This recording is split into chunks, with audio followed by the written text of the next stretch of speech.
everyone, Tony Tonkin here from Tony Tonkin Show. So I'm glad that you could be with me today to talk about things all, my God, have I done the right thing? I have. Bit nice to have a chat with you about something that I twigged with the other day that I thought was of value and that perhaps we need to have a conversation about. I just need to say that before I start, I need to apologise that at the moment I've got a problem with my eyesight, which is my double vision, and I tend to keep wanting to have to close one eye in order to read whatever might be on the screen. So I might have to do that, and I do apologise for doing that. I'm not winking at you because you're fabulous. I know that you're fabulous anyway, and I'll be closing my eyes just so that I can read. There's a number of things that have been happening, but one of the things that kind of got a little bit under the radar, which is, I must confess, a bit of a concern for me for reasons that I will explain in a moment, is this particular article. Now, in this, I just did it again. All right, got to be careful of that. Because if I look down here at my little Stream Deck thing, I noticed that I see two lots of them and it's really hard. So I have to see, if I press the wrong button, then you'll know that it's because I just can't see them quite clearly. So I apologise for all of that. But here's, so there's this article is in I think this is in The Conversation actually. Am I right? Yep. And it was in relation to vaping. So we've been, vaping's been an issue in this country for quite some time. There are lots of vape shops around. I myself, I would hate to confess this openly in public, but I do vape. But I used to smoke I smoked for 20 years or so. And then I found vaping a far more comfortable way of smoking. It didn't seem to clog up my lungs as much, and so on. But so this particular article concerned me because it did seem to indicate that the government is making a decision now about eradicating vaping. Now, I don't think that's the case. I think what they're trying to do is eradicate the use of nicotine in vape machines and get rid of, I guess, the use of nicotine. Now, whether I vape or not is irrelevant in terms of this argument.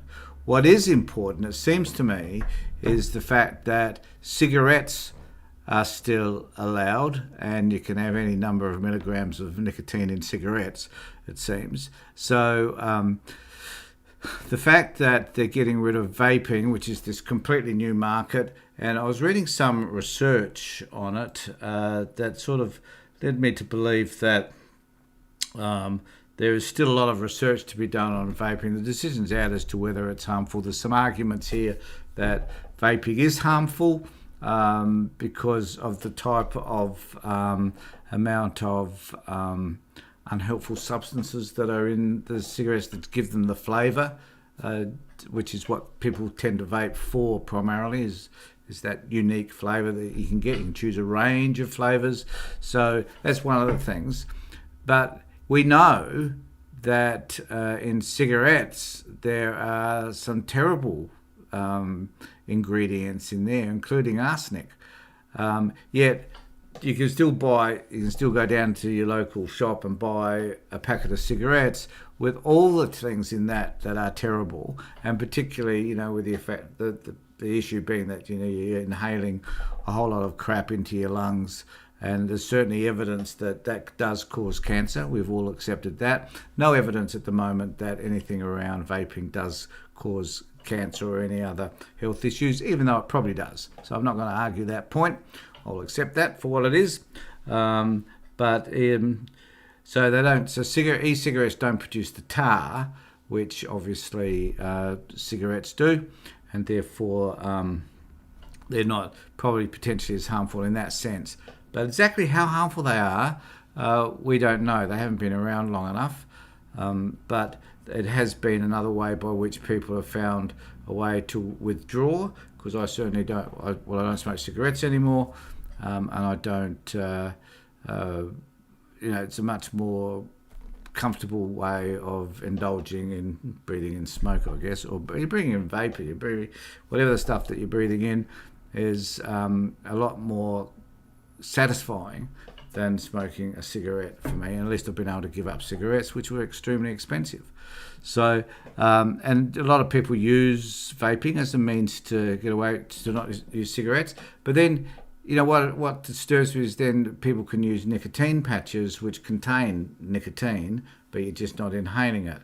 So there's a whole host of contradictions here around coming off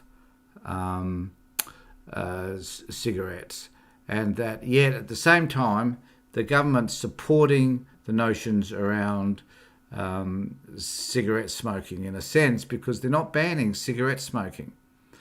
The reality is, I think, that the amount of money that governments earn from cigarettes in taxes is exorbitant, and they're as addicted to those taxes as people are addicted to the cigarettes, and that in itself creates a distinct problem.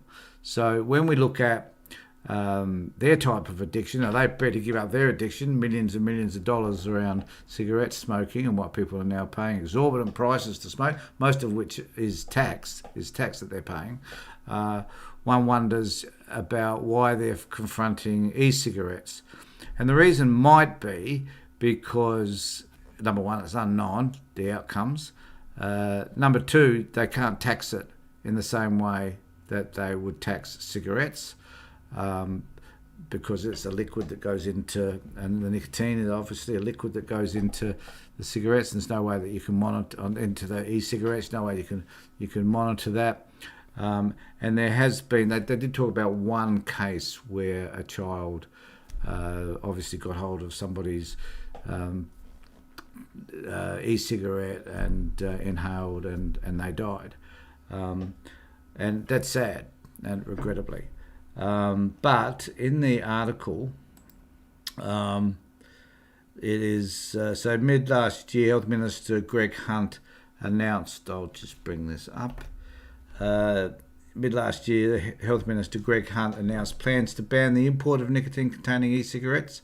That's nicotine-containing e-cigarettes, that's just that bit there, and refills without a doctor's prescription. So there's the import of nicotine-containing e-cigarettes. Border Force will be checking parcels. Go Border Force.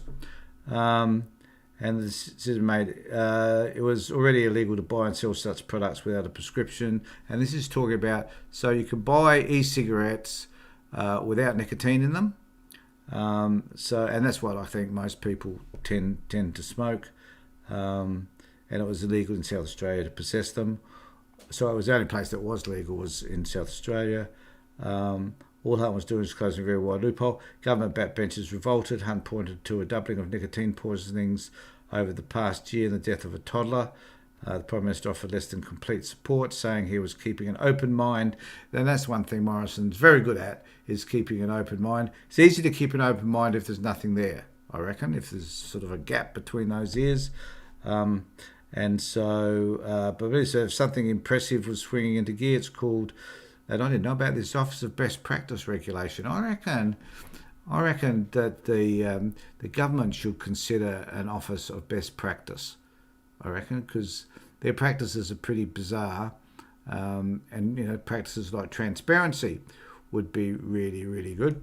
So, so what did this Dion entity do? Effectively stamp out vaping from next month.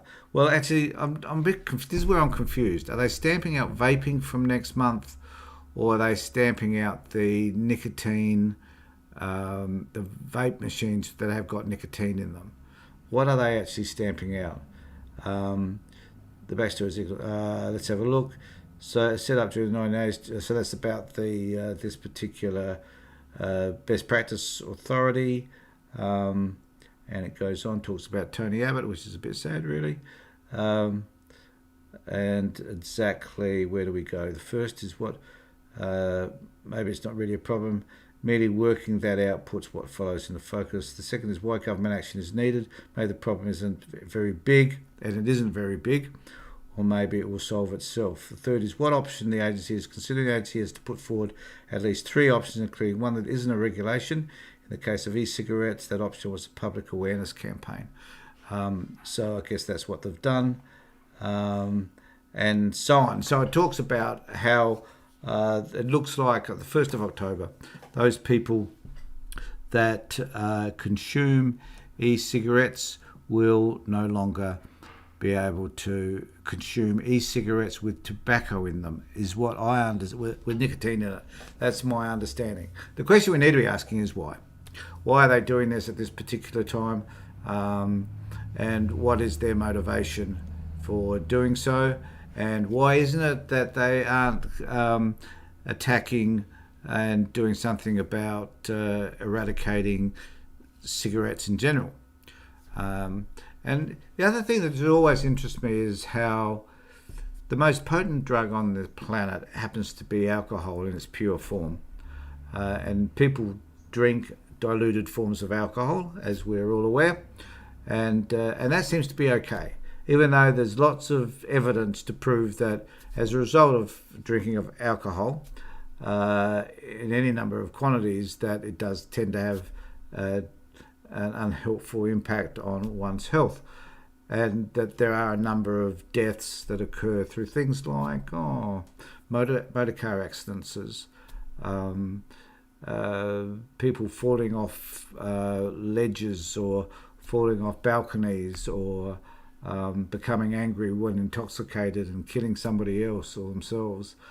So there's lots of examples. So it really fascinates me that there are all these thousands and hundreds of thousands of these examples where alcohol has been dangerous, and yet in this article they cite that one incident, terrible that it is, that a child obviously got hold of an e-cigarette and that killed him. But there seems to be, to me, this contradiction between, the fact that we can drink as much alcohol as we like in any quantities that we like, no restriction on any of that, but at the end of the day we can't have nicotine based e-cigarettes. So I wonder where all this is going, and if you have a comment that you'd like to make, it would be fabulous if you were able to make that comment below and let me know what you think about e-cigarettes, or whether or not we should or should not be taking them. So thanks for being with me. Take care and look after yourself, and above everything else, be safe.